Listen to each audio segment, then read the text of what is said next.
Salut les critiques, voici ma petite sélection BD du moment. Il y a des tueries, je vous préviens, je les ai gardées un petit peu pour la fin parce que il y a vraiment du très lourd.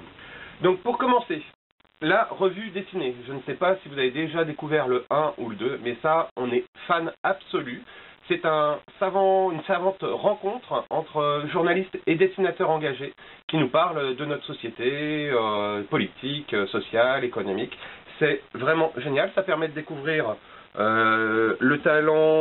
divers talents de dessinateurs et sincèrement on apprend des choses ou on les voit sous une autre forme. En tout cas, c'est absolument à mettre dans votre bibliothèque. Donc la revue dessinée. Un petit rappel, à Noël, on aurait bien aimé en vendre beaucoup, ce n'était plus disponible, c'est à nouveau revenu dans les rayons de vos chers libraires.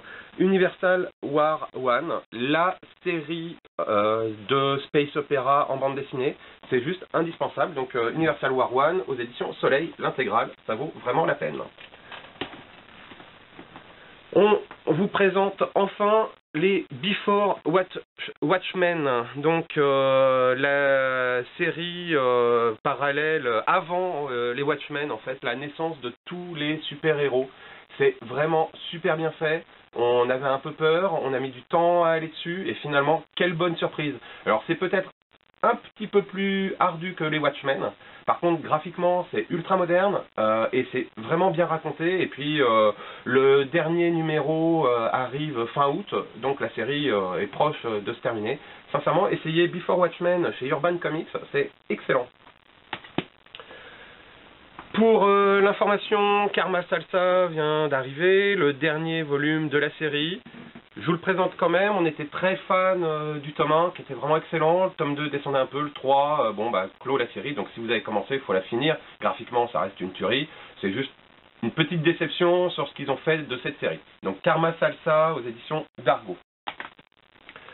Ken Games, notre série, une de nos séries cultes, qui était complète en 3 volumes. Les éditeurs ont décidé d'en faire un petit spin-off. Surtout, ne la lisez pas si vous n'avez pas lu les 3 premiers, parce que ça révèle trop de choses et ça ferait perdre tout l'intérêt de la première série. Mais sinon, c'est vraiment très bien foutu, on retrouve l'univers avec plaisir, histoire complète en un volume, donc Ken Games, édition d'Argo. Une de mes séries coup de cœur, La Chronique des Immortels, aux éditions Paquet. C'est une série qui a connu pas mal de déboires. L'éditeur nous a sorti un tome 2 qui n'était pas vraiment un tome 2. Il y a eu des soucis apparemment sur la continuité de la série. Là, enfin, on a un vrai tome 2 et puis un vrai tome 3. Je vous conseille fortement la lecture de cette série sur les vampires. C'est très joli, c'est très bien fait, c'est prenant, c'est entraînant. Chronique des Immortels, édition Paquet, à lire absolument à mon avis. Après des années, si je dis pas de bêtises, 8 ans, enfin la fin de Prophète de Loffray. On l'attendait avec impatience, c'est toujours aussi bien. Alors relisez les 3 premiers parce que c'est vrai que ça commence à dater. Et on a un superbe univers. Alors c'est du fantastique, un petit peu horrifique. Et sincèrement, on a un univers magique, bien mené, voilà, très bien construit. Prophète de Mathieu Loffray, édition Soleil.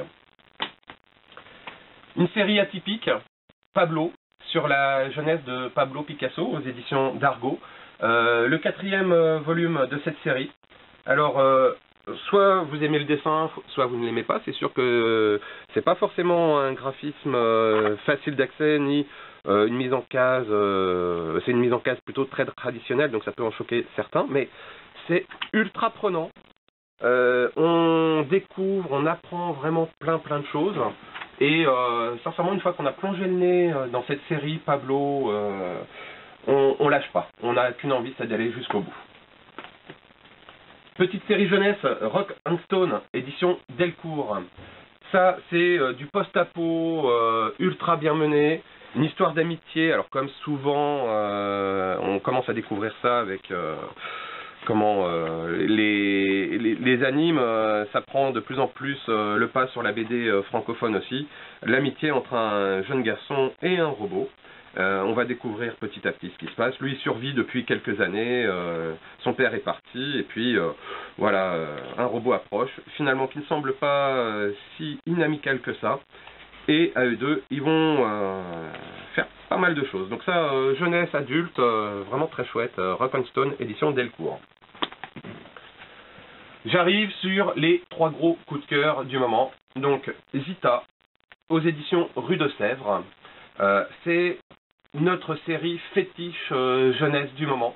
C'est bourré d'imagination, c'est bourré de rebondissements, c'est graphiquement juste super mignon, super sympa, imaginatif et rudement bien fait, tout simplement, quoi. Donc ça, que vous soyez adulte, que vous soyez enfant, il faut lire absolument. C'est vraiment génial, quoi. Donc Zita, la fille de l'espace, de Ben Hatk, c'est pas facile à dire, aux éditions Rue de Sèvres. Il y a 2 volumes pour le moment. Ensuite, je vous présente Choc aux éditions Dupuis. Alors, sincèrement, première impression que nous avons eue lorsqu'on nous l'a présenté, on n'était pas vraiment fan de la couverture.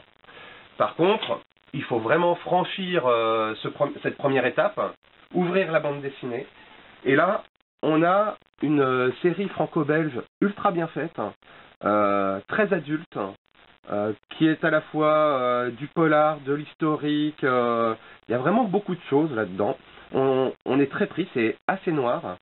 Et si on se renseigne un peu plus loin, on s'aperçoit, si on ne s'en souvient pas, que Choc, c'est le méchant de la série Tif et Tondu.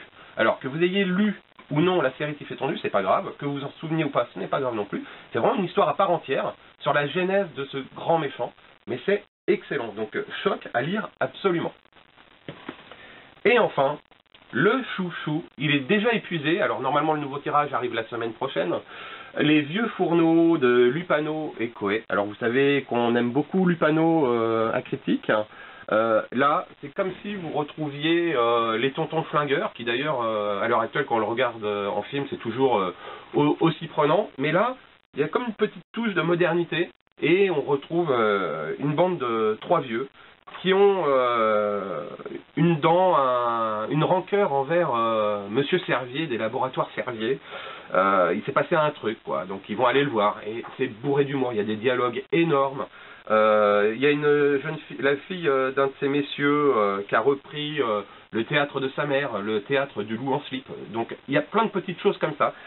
C'est tendre, c'est drôle, c'est corrosif.